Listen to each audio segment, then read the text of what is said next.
বন্ধুরা, আপনারা দেখছেন বিডিপি পাবলিক জোন, আর আমি আপনাদের বন্ধু শৈবাল। দীর্ঘ প্রতীক্ষার অবসান ঘটিয়ে অবশেষে মুক্তি পেলেন চিন্ময় কৃষ্ণ দাস। 5 মাসেরও বেশি সময় ধরে অজানা এক পরিস্থিতির মধ্যে আটকে থাকার পর তাঁর মুক্তি সংবাদ যেন এক অনাবিল স্বস্তির নিঃশ্বাস এনে দিল তাঁর পরিবার, অনুগামী ও শুভানুধ্যায়ীদের মনে। চিন্ময় কৃষ্ণ দাস একজন পরিচিত আধ্যাত্মিক ব্যক্তিত্ব ও সমাজসেবী, যিনি তাঁর ধর্মীয় ও মানবিক কাজের জন্য বহু মানুষের শ্রদ্ধা অর্জন করেছেন।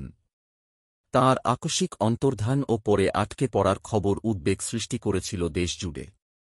তবে এই 5 মাস তিনি কোথায় ছিলেন, কী পরিস্থিতিতে ছিলেন, সে বিষয়ে এখনও পর্যন্ত বিস্তারিত কিছু জানা যায়নি।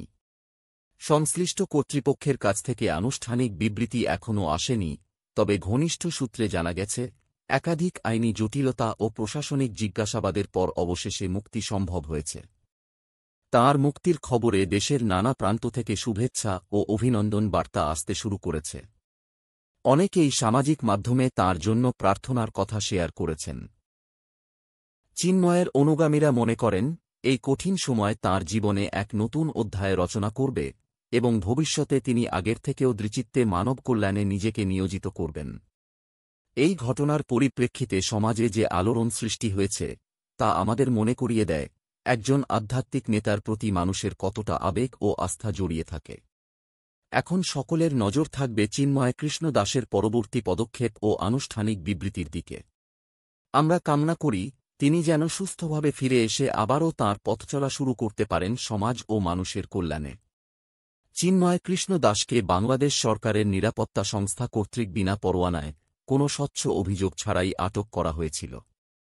আইনগত প্রক্রিয়া অনুসরণ না করে তাঁকে এক প্রকার গোপন কারাবন্দির মতো রাখা হয়, পরিবার বা আইনজীবীদের সাথে দেখা করার অনুমতি ছাড়াই। এই ঘটনা শুধুমাত্র মানবাধিকার লঙ্ঘন নয়, বরং একটি ধর্মীয় ও সাংস্কৃতিক সম্প্রদায়ের উপর রাষ্ট্রীয় নিপীড়নের সুস্পষ্ট দৃষ্টান্ত। বন্দিদশায় তাঁর উপর মানসিক নির্যাতন ও শারীরিক অবহেলার অভিযোগ রয়েছে। সূত্র অনুযায়ী, তাঁকে দীর্ঘ সময় জিজ্ঞাসাবাদের নামে মানসিক চাপে রাখা হয় এবং তাঁর প্রতি অমানবিক আচরণ করা হয়, যা একটি সভ্য রাষ্ট্রের পক্ষে অত্যন্ত লজ্জাজনক। বাংলাদেশ একটি ধর্মনিরপেক্ষ রাষ্ট্র হিসেবে পরিচিত হলেও এই ঘটনা সে ধারণাকে মারাত্মকভাবে প্রশ্নবিদ্ধ করেছে। চিন্ময় কৃষ্ণ দাস কেবল একজন ধর্মীয় নেতা নন, তিনি একজন শান্তিপ্রিয় মানবতাবাদী। তাঁর মতো একজন ব্যক্তিকে এই ধরনের দমননীতি ও নির্যাতনের শিকার হতে হওয়া রাষ্ট্রীয় ক্ষমতার অপব্যবহারের বিপজ্জনক নিদর্শন। তাঁর মুক্তির পর সাধারণ মানুষ, মানবাধিকার সংস্থা এবং আন্তর্জাতিক পর্যবেক্ষকরাও এই ঘটনার কঠোর সমালোচনা করছেন। অনেকে বলছেন, এ ঘটনা প্রমাণ করে রাষ্ট্রতন্ত্র এখনও কতটা অনিয়ম ও পক্ষপাতদুষ্ট হতে পারে, বিশেষ করে সংখ্যালঘু সম্প্রদায়ের প্রতি। এই ঘটনার যথাযথ তদন্ত এবং জড়িত ব্যক্তিদের বিরুদ্ধে আইনগত ব্যবস্থা গ্রহণের দাবি উঠেছে সর্বস্তর থেকে।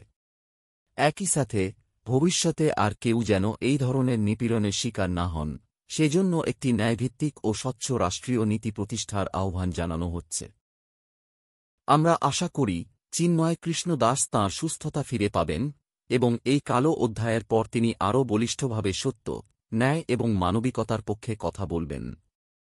ভিডিওটি ভালো লাগলে অবশ্যই লাইক করবেন এবং চ্যানেলটিকে সাবস্ক্রাইব করে পাশে থাকবেন।